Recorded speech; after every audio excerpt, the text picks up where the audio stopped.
Howdy, all of you delicious people. I'm here today to review Hereditary. So, really, because I would be considered at this point to be a lazy person when I just take movies from off another movie and like, okay, well, definitely just gonna review this. Because one person is to mention, oh, this movie is a great horror film. So I'm like, let's go on and just see if this person is to be correct in my own eyes. Cause yeah, I went into Hereditary, and the very first time I tried to watch this, I watched this film up until a certain point and then gave up. And so after Scream was to come out, the Scream 2022 movie, I was like, okay, let's white knuckle this one and just go on and just like continue to just sit through this movie until the end. No matter what happens, just kind of like latch onto my chair and just go on and just watch this thing. And because I knew I was not going to enjoy this. How could anybody rationally, like, man, I want to watch a funeral movie. I want to watch a movie where a kid gets hurt. I want to watch a movie that is kind of the slimmest thing to horror that I've probably ever seen in my life. And I've seen the movie The Omen, and that is probably the worst horror movie I've ever seen. But I honestly think I need to now go and rewatch The Omen because I want to go into that movie and assess whether or not that this movie is to be worse off than that one. Because at least The Omen would at least give you some kind of part of story that I could be like, okay, like this is reasonably watchable. This movie is to, of course, go into a conjuring supernatural kind of thing. And this movie is to go on and make me much more interested in watching a Conjuring movie rather than this film. And I don't hold any Conjuring film in very high regard. I usually are to say that a Conjuring film is boring, but this is making me interested in watching movies like The Omen or The Conjuring, so that way I can at least feel something. Because we end up having one actor in this film that is to basically be hired to cry, as well as everyone else in this film is to basically be hired to cry, because that's the weird, goofy thing about this movie is, hey everybody, this is to be a film where people cry a lot in this film, and how can you get weird, goofy enjoyment out of that? But I'll say this, like, you know what? Alex Wolff, no offense to this guy, but whenever he is to cry in this film, I am just like mute. The character of Peter, I'm just like, I don't want to, like, they hired this guy for what reason and what reason? Oh, cry? Oh, you can't do that? Then why are you here? I get it that there's probably certain characters that doesn't cry as much as other characters, and I know crying is a difficult thing to do on screen.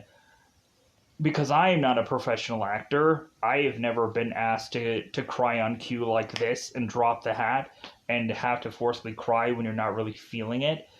But I am also not a person that I don't want to hear somebody going while they're crying. I'm like, I don't like, that's crying, as you're not really showing obviously this person's face. Anytime they seem to be crying in this movie because they can't actually do it, or something or other, not quite sure. No offense to Alex Wolff, but like the rest of his performances could be a lot better, but the crying scenes, I'm not interested.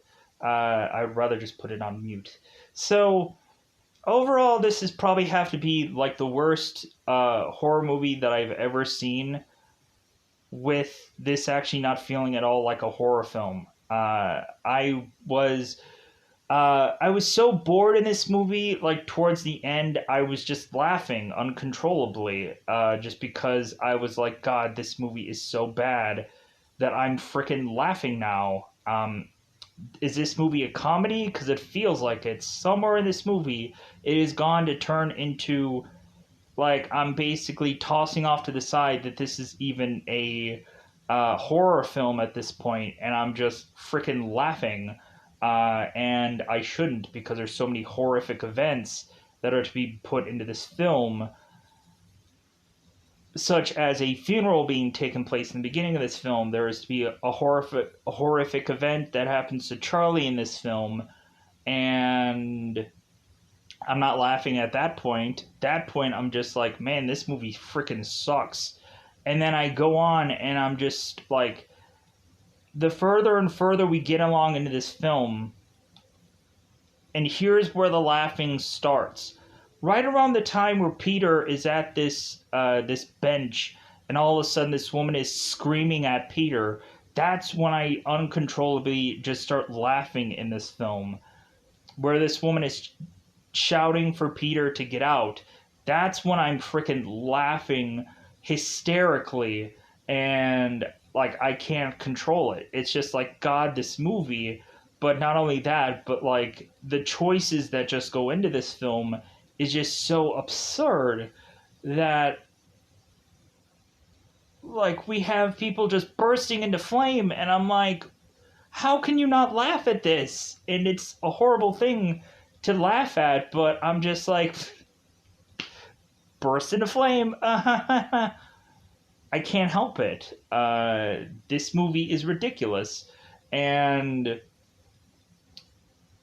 how this movie is to be so much like so many other things also at some point, it feels like a Conjuring movie that is built so badly slow that you're just like, please, can we get to the point of this movie? Can we get to the point of why this movie even exists in our lives? So, with that slow slog of a horror film that this movie is to provide, I would have to say that the grading of this would probably have to be awful and boring. So that's a double negative. So boring and negative, or boring and a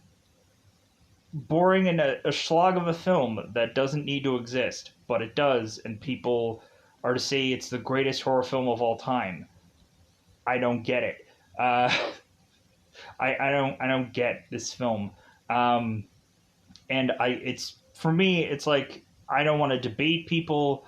I don't want people to come on here and jump on here, but like, I strongly disagree, because I will not debate you. I will not go on and have you justify to me why this is a better film and have me listen to it. Because I just, how can you justify watching this film more than once? That would be the main thing. If it's the greatest thing of all time for horror, you would probably be watching it more than once. And I would just be, why? You just have some weird enjoyment that I don't have. So with that said, I'm going to go into that double five time territory. Let's just go into spoilers. Where would I suggest for people to go and watch this film?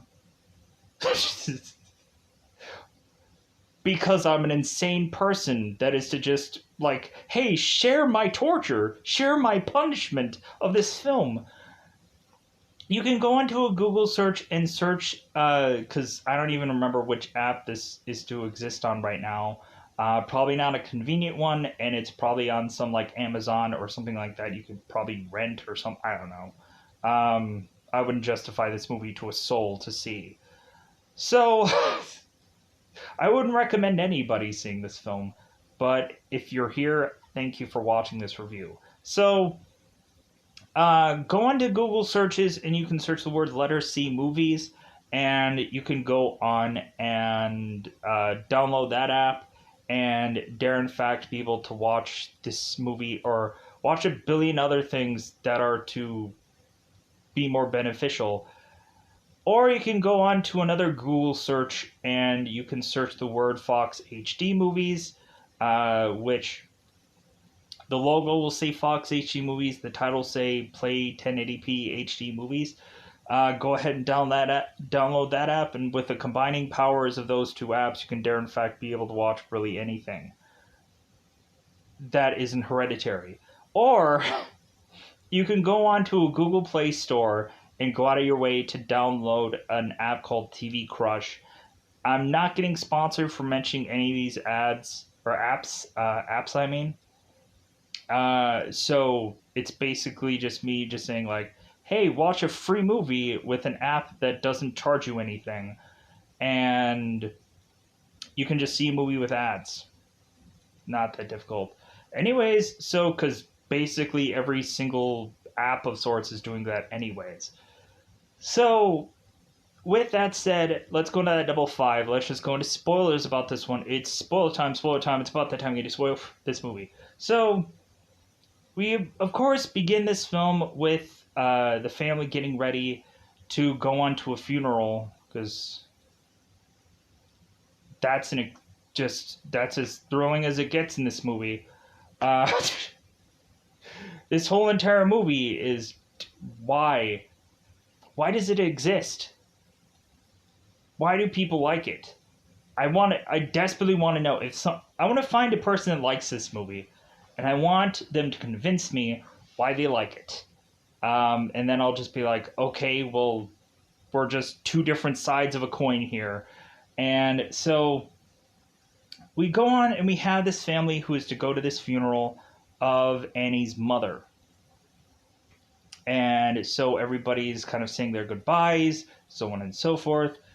We have Charlie who is going on and drawing, and Steve is kind of closing this book, telling Charlie to kind of like, hey, let's put that away. So Charlie all of a sudden is to go on and eat a candy bar at some point, and they're asking, like Steve's asking Charlie, hey, does that have nuts in it? And the girl's like, no. Annie also asks Steve, it's like, well, hey, does that candy bar have nuts in it? Because we don't have the EpiPen. I'm sorry, why would a girl purposely be eating a candy bar that is to have nuts in it if she's allergic? So we go on and we of course have them making their way home, and so Annie is to say like, you know what, I don't know what I should be feeling right now. I don't know if I should be sad or whatever. And Steve is like, it's okay, it'll come.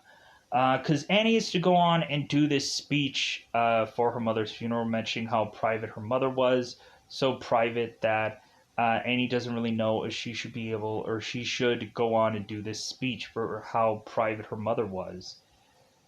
And so they go home, and we end up having Steve, who is to find Charlie in this treehouse, and Steve is concerned about Charlie because she could catch pneumonia. I think he pronounces it differently, but hey, to each their own. I'm not going to go and, like, for how I pronounce a number of things, I'm not going to go through and heckle somebody else for pronouncing something a different way. So we go on and we have these characters, and Annie is to, of course, be this art gallery person that is to go on and make these little doll houses that are to be artistically done. So we have Annie, who is to make like life or kind of like doll house size replicas of her own house, and is to go on and to recreate life out of these little things, like recreate. Uh, she's an artist of sorts.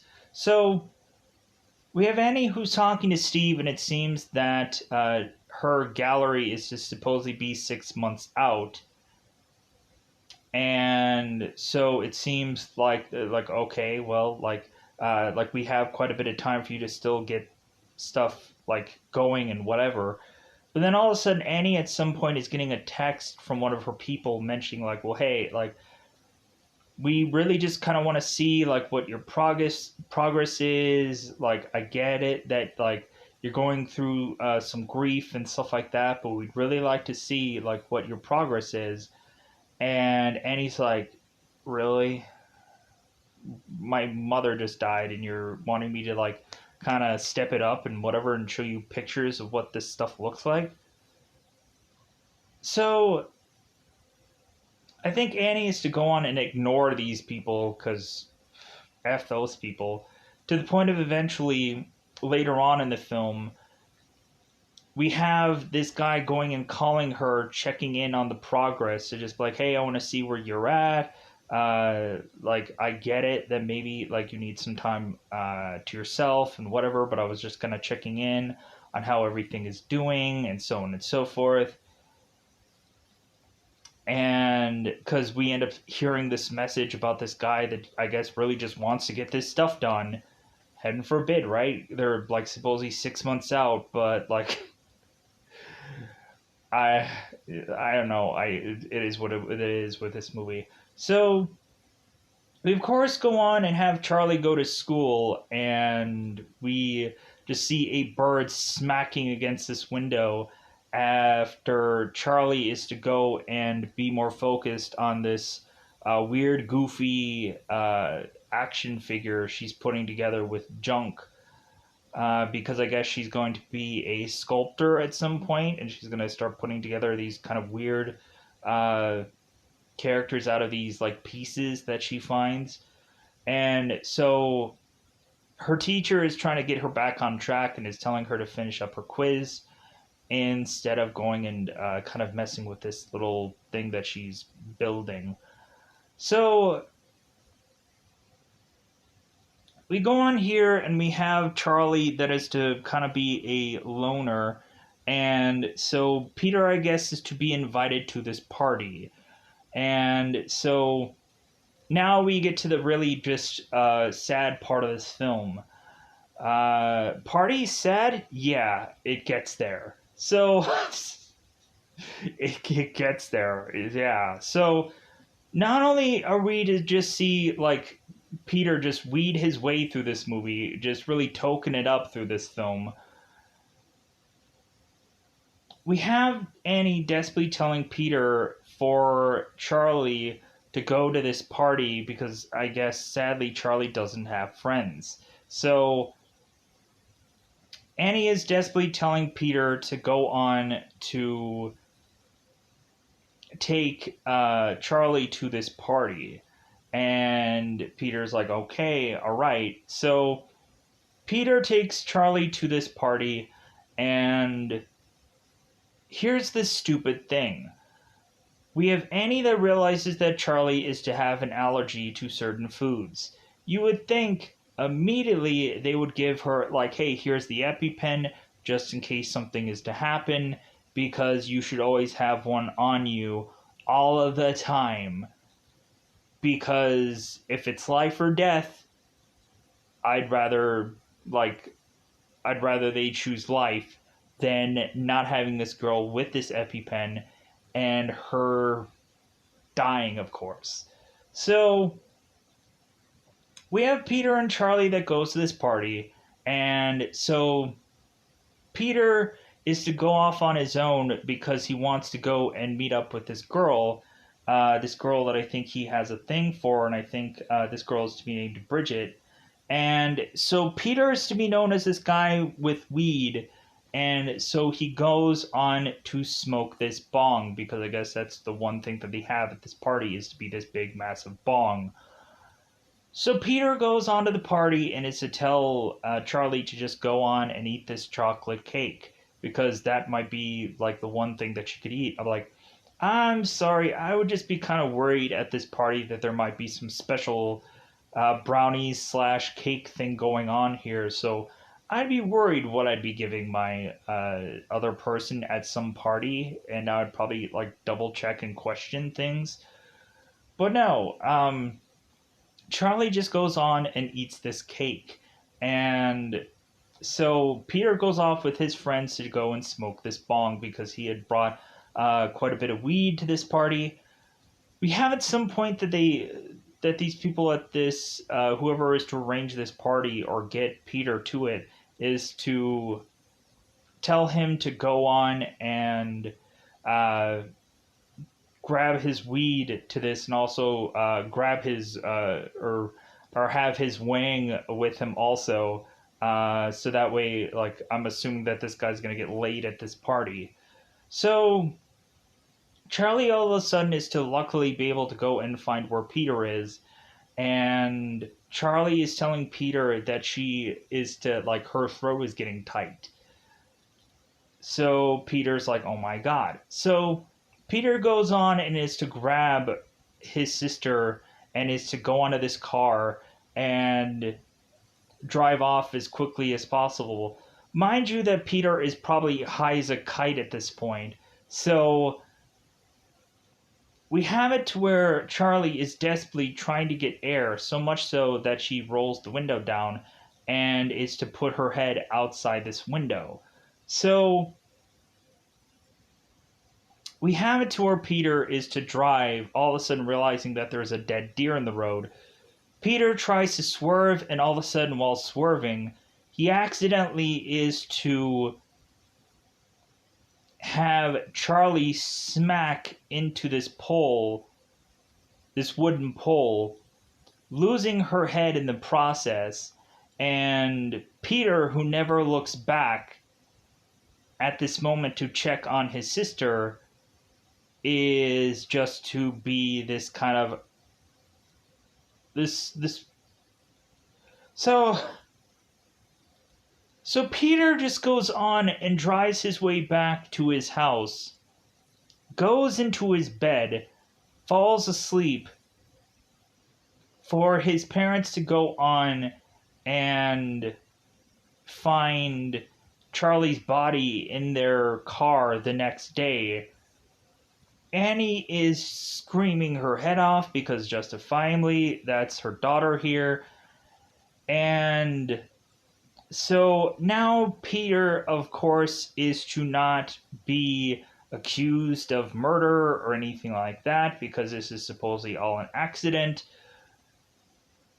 But we really have it to where Annie, of course, is to blame Peter for Charlie's death. Whether Peter is to have really apologized about this a million times or not, or we really have it to where Peter, I think, is to consistently just go on and not take any of the blame for any of this and just is to not apologize or not anything. To where eventually it builds in this movie where Peter is to finally confront his mother and just say, like, just frickin' say it. Like, just say what you want to tell me because I'm tired of this. Like, I'm tired of you just kind of being, like, a person that's not gonna, like, just keep it all bottled up and whatever over time. Because we go from Charlie's death to then having them go on and having Charlie's funeral. I'm not going to bring up the one part that's obviously to be very like, oh my god, let's just say there's a part where there's a thing covered in ants where I'm just like, I don't want to talk about that bullshit. No, no. So we go on, and so, because that's freaking, like, why have that scene? So, Annie is to go on, and after her mother is to pass, Annie is to go to this support group where she's talking to a bunch of people and saying it's like, well, you know what? Like, I had tried this before, and like, I think the last time around it did help me. And so now I'm going to go back to this group, just kind of like, I guess, tell my story or whatever. So Annie goes on and is to talk to these people about her mother's death. And after this moment, we don't see really Annie going back to these meetings, because she ends up seemingly finding something else that I guess can give her some kind of peace. So Annie goes on and is to talk about her mother and how basically her parents had eventually decided, like, her mother had started to slowly but surely, like, kind of lose herself with certain disorders, and her father, I guess, had starved himself to death. And so Annie is going on and talking about her parents, and at some point it feels like Annie was to blame for what had all gone down with her parents, or weirdly, it was some kind of weird thing that they talked about in this group. So, so pushing on. So we at some point in this movie have us being uh, like seeing certain weird things in the background, trying to assess what the heck those are. Sometimes we're either seeing Annie's supposed mother, or we're possibly seeing like some kind of shadow of some kind of figure in the background, and we're just like, okay, that's weird. I guess that's eerie, or that'll keep people on like, oh, what's that? I'm curious. So we go on and we find out that I guess Annie at some point in this film, I'm gonna go through and we're just gonna go and just randomly just talk about certain things in this film. Like, I'm not gonna do it in the order of the film, but like we're just gonna kind of like get on to certain other things in this film, and it's not all going to be perfect, but I'm just gonna it all out. So we find out at one point that that Annie is to go and meet a girl named Joan. And so Joan is to be in the same spot that Annie is, because Joan is to have lost her son.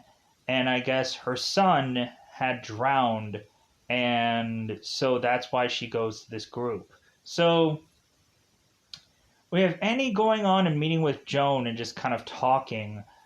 And so Annie is to mention this story about her sleepwalking at one point.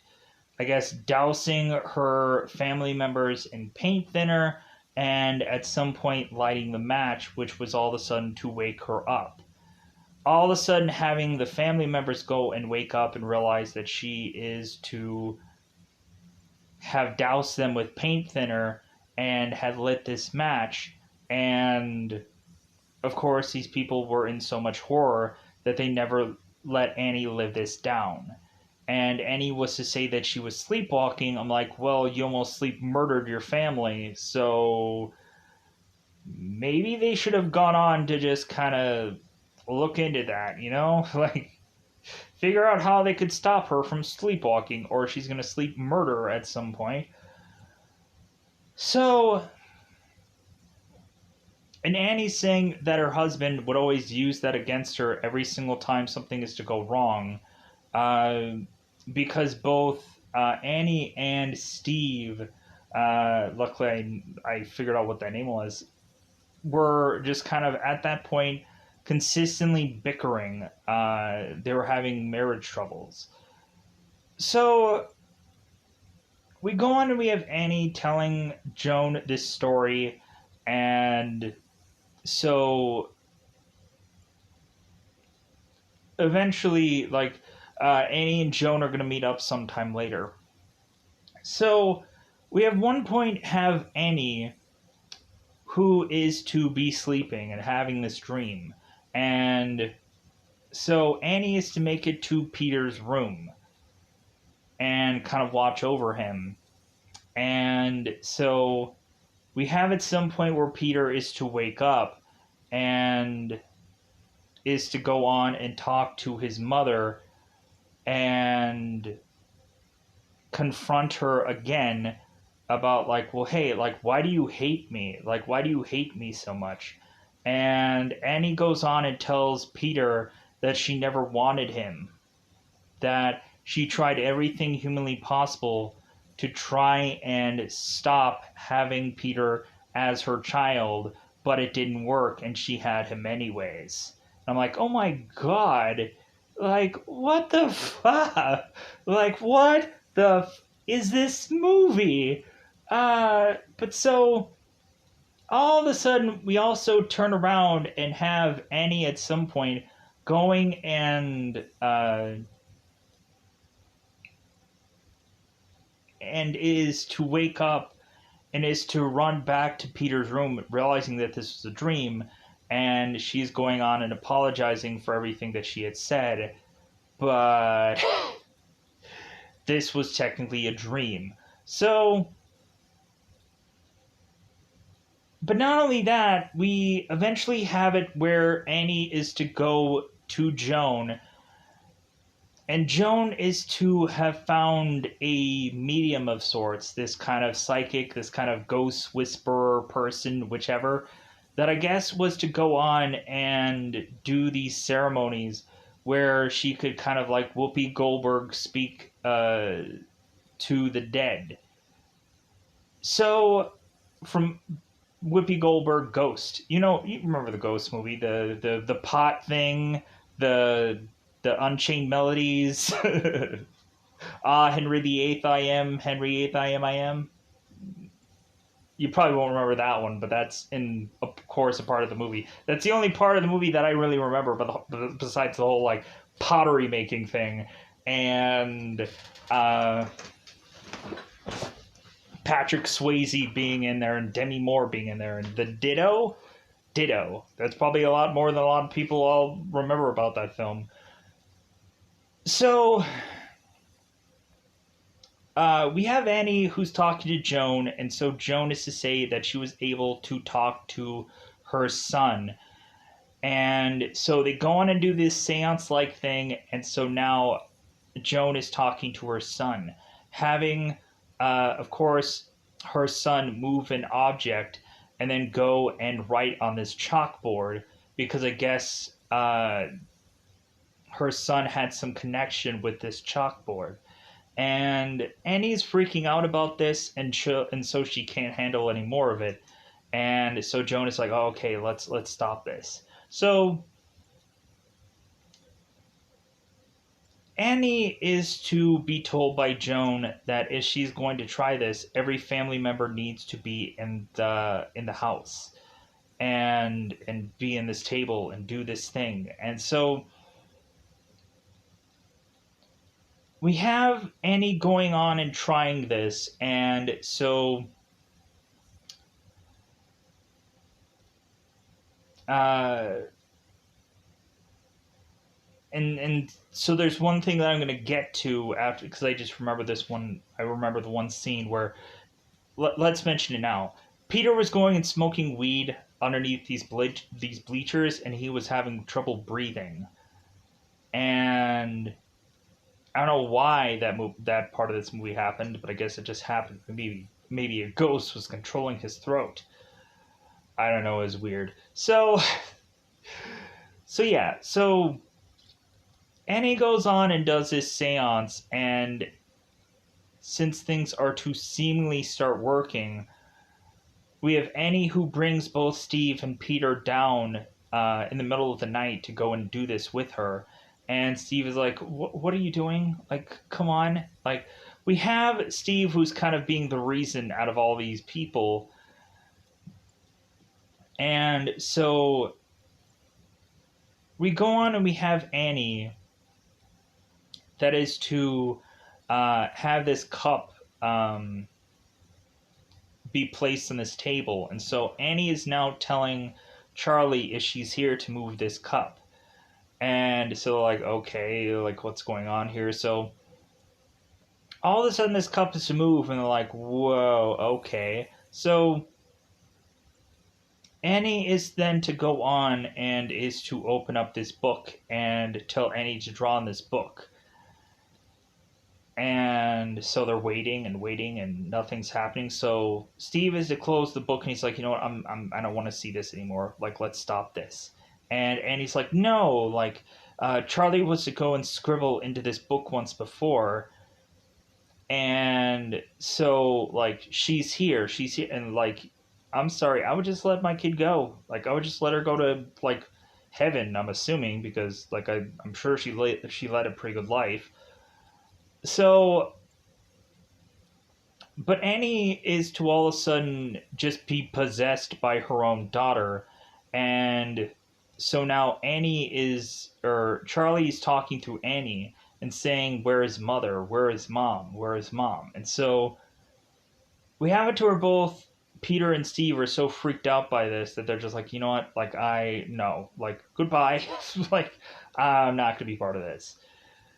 And so Steve is slapping water onto Annie's face, and so Annie and Charlie are still talking and whatever, like, why would you do that? Why would you pour water? So they're just like, you know what, I'm out of here.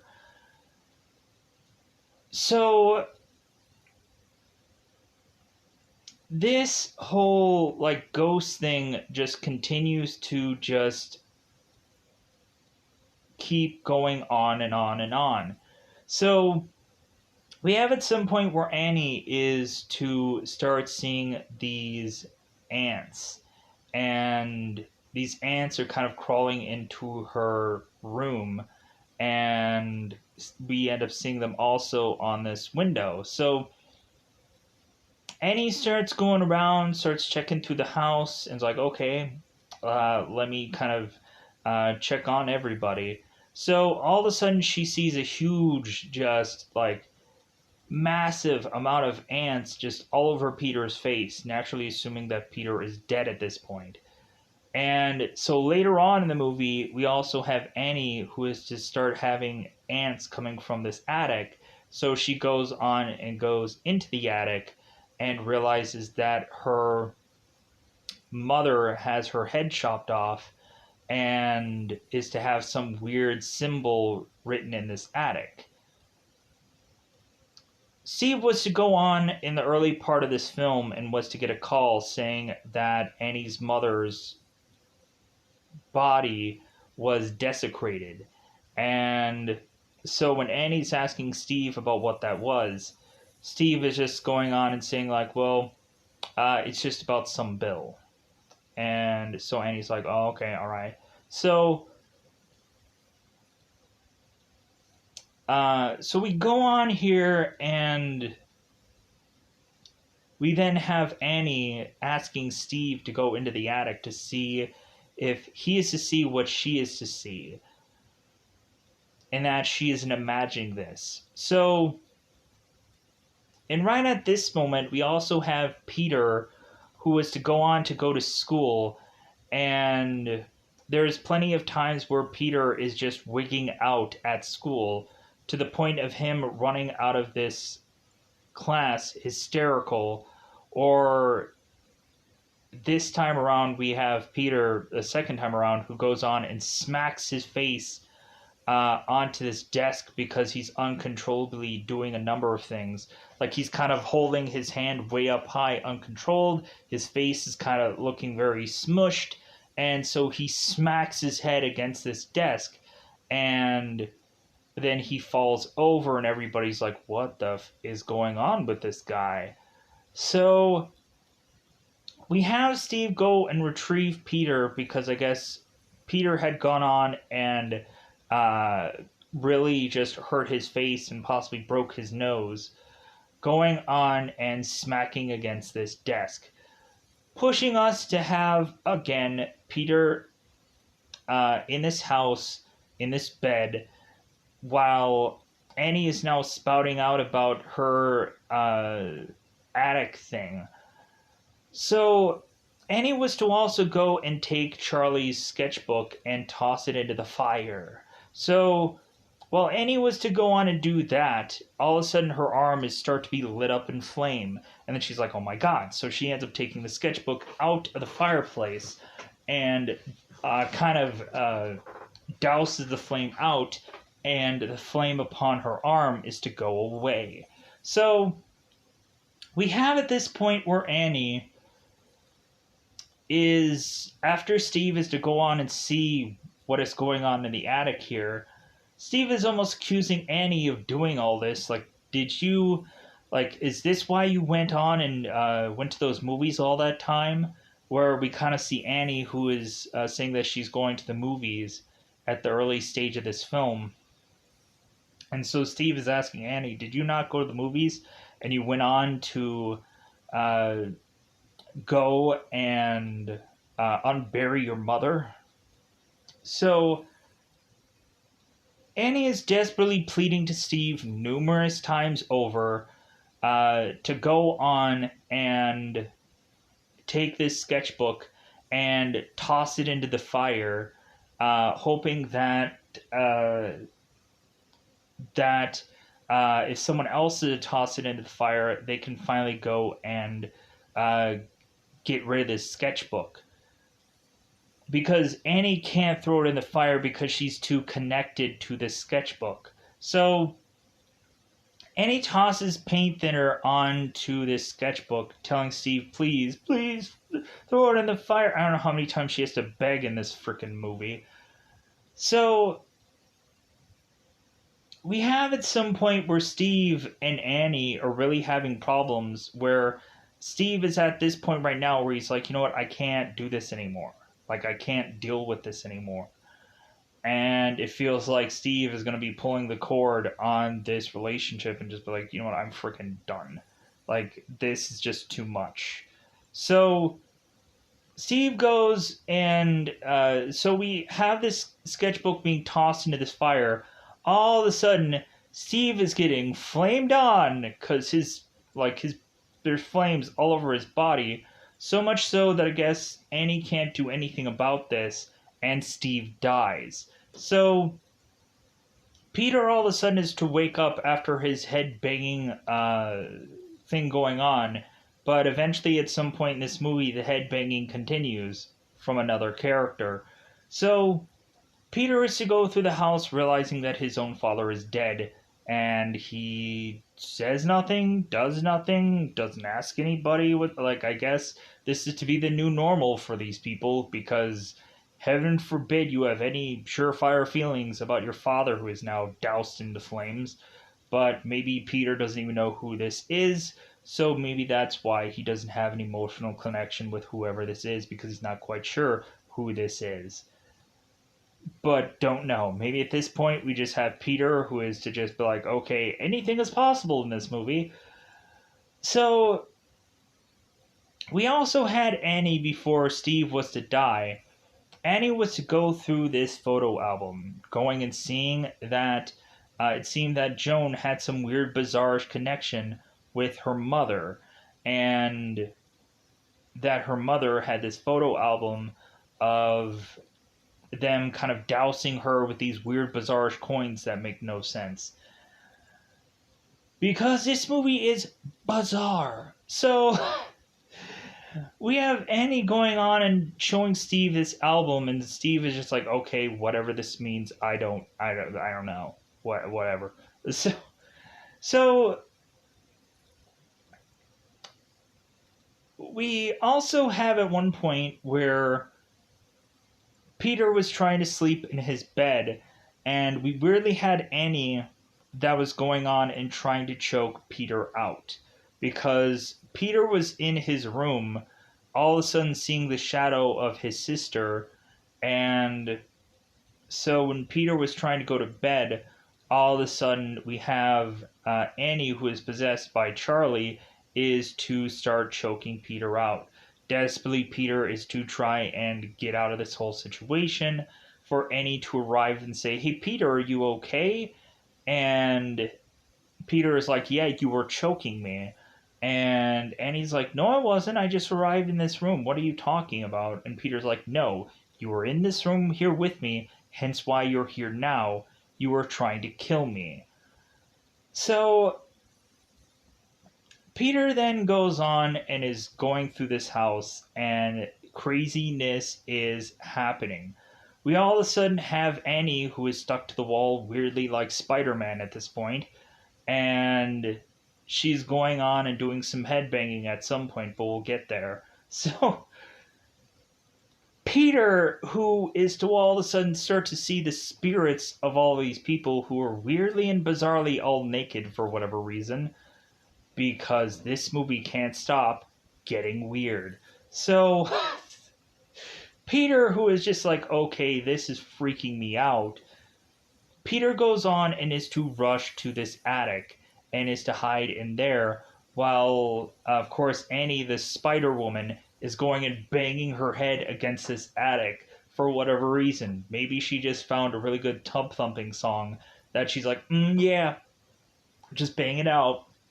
So Peter is in this attic, and so eventually Peter is to get scared by things in this attic, which is to showcase that he's probably going to be the next one to possibly die here. And so Peter is having these spirits appear into this attic, which is forcing him to now be scared to death, so much so that he goes flying out this window, making his way to now the outside. And so all of a sudden we have Charlie's spirit that just goes inside of Peter. Peter is now walking along to go to this tree house where we have a bunch of people who are all going on and praising Charlie because now she has become this weird, bizarre god of hell. And so we have at some point where Charlie's head is to still be present in this treehouse because her head is to be on top of this weird, bizarre structure that is to have a crown on top of it. But then they go and they take this crown and they put it onto Peter's head, saying that since now Peter is Charlie, that this Peter better go on and just like not say a word here and just go on and just be worshipped by these people who are not having any clothes on and are bowing to what is to be Charlie here. And that's how the movie goes off. And I'm like, oh, what? What? We also had the one moment after Annie was to get the phone call from the one guy, like asking about her progress again. We had Annie that just gets so upset, so frustrated, and so angry that, because those are all the same things, right? She goes on and she is to the one kind of little room that she's working on. She just starts to destroy it. Just starts to tear through it and destroys it. And Peter just starts to just walks in and he's looking at Annie here is like, hey, what did you do? And Annie's like, well, I got so frustrated about this one thing that I was working on that I just destroyed it. I didn't want to see it anymore. And Steve was just like, okay. So he walks away. So that's kind of one scene that I forgot about in this movie. But yeah, I think anything else, I think most of this movie in my mind is to be covered. Plus, this is a movie that I wouldn't justify anybody seeing, so why would they go on and listen to every bit of what I had to say? I appreciate it if that's what you eventually did, because eventually that's how I go and do every single review, even if it's something that I don't even like. I go through and I just go on and justify, like, yeah, this scene was stupid. this part was, and so on and so forth. So, because there was like Peter, I didn't even talk about the Peter bench scene, um, because I think Joni at some point was to go off and chase after Peter at some point technically, and Annie was going on and trying to knock at the door of Joni to weirdly be looking at her mat and just being kind of weirdly confused by that and runs off. But we have it to where Peter is going and seeing this woman from a distance shout at him to get out. And Peter, after, is to hear this woman like consistently yelling and screaming. Charlie is to run off in fear. And there's the one scene where I like, that was the point where that just broke me and I just started laughing uncontrollably. Other than that, yeah, like the bursting into flames bit was just me, just like, oh my god, I'm laughing again. The part where we have Annie who's kind of headbanging and Spider-Man, I laughed at that point because this movie was so ridiculous and it was so awful. Because I want to reiterate that it was just like, to me, like, I like, this movie should have been way shorter or way faster paced than what it was. Um, to just like, how could they rationalize the pacing of this film for the events that are to go inside of it?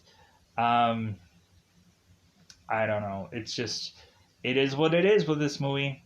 So, I don't know. I want to just say that really at the end of this video, for anybody who actually is to like this movie, more than likely it might just be the taste of person. I really don't want to offend anybody by any kind of content that is to be put inside this film, where I really went out of my way to watch this movie because that's what I really felt.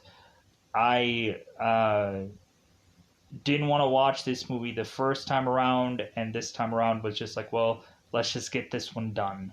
Because this was just one of those where I'm like, well, for some odd reason, this is to be popular, and if you like this movie and I don't, that is what it is. People love Conjuring movies. People love all kinds of horror movies that I just don't. And there's some other movies where I thoroughly enjoy, and people could not stand to watch. So I get that.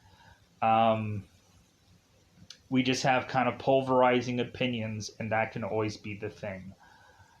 So with that said, I am going to get out of here because I don't think I want to spend any much more time going on and talking about this film, because more than likely that will forcibly lead me to have to take time and edit this video, which I don't want to do because it just takes way too much time. This is the very first video of the day that I'm doing, so hopefully I don't have to go on and do that. So I'm going to get out of here. Goodbye, everybody.